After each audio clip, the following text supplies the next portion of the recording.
It is World Wide Web, Wednesday, February 15th, 2023. Steve Sipress here.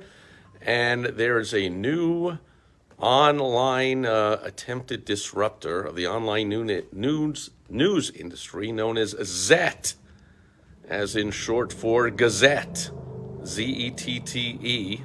And what it is an aggregator of news sites. So if you've ever been frustrated by searching for a story in a search engine and then clicking on it only to find a pop-up that says, hey, you got to pay to read this article or subscribe for a month to the publication or whatever, and you can't be bothered and you just close it out like I do.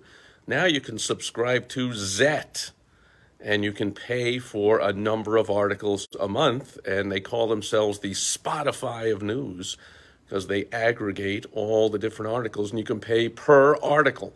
So basically, you pay right now, as they've launched, they just launched last week, I think, you can pay $10 a month and get access to 30 articles of the sites that are participating, of course, with Zette, which is not every news source, but it's about 100 of them right now, and they say they're adding more, and they just got some venture funding, and they're looking to grow, and if they have their way, I guess they'll add all kinds of more news sources, if not kind of all of them. So $10 a month, you get 30 articles. For $20 a month, you get 60. For $30 a month, you get 90 articles if you really like to read online news. And then after the 90, it's a la carte, you pay per article. So what happens is, you know, if you did want to like go to New York Times and subscribe to that, you'd have to deal with their whole put in your name and your email and your credit card and your whatever and pay.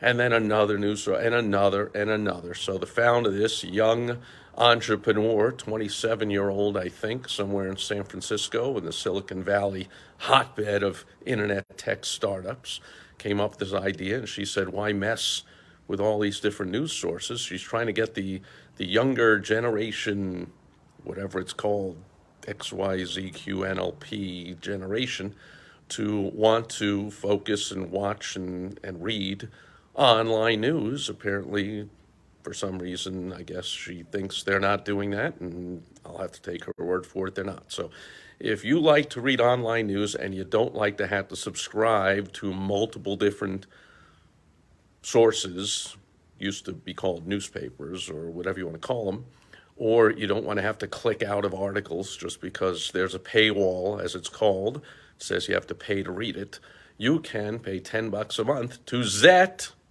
You can read up to 30 articles a month. So the business lesson in this is, what can you do in your world similar to what this entrepreneur did with Zette? Find a problem.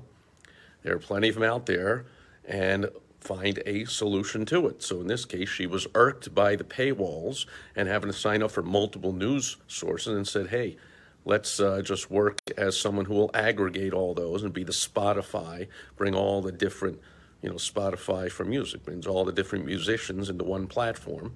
And here it's it's like an extension in the browser.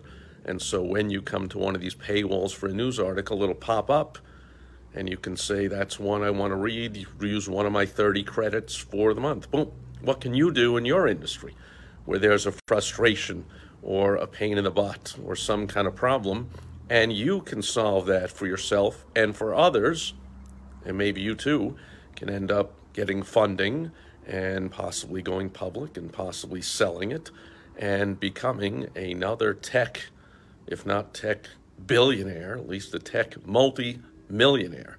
Can even be on tech. But the point is, when you see problems, you have frustrations, entrepreneurs don't just walk away and go, oh, that sucks.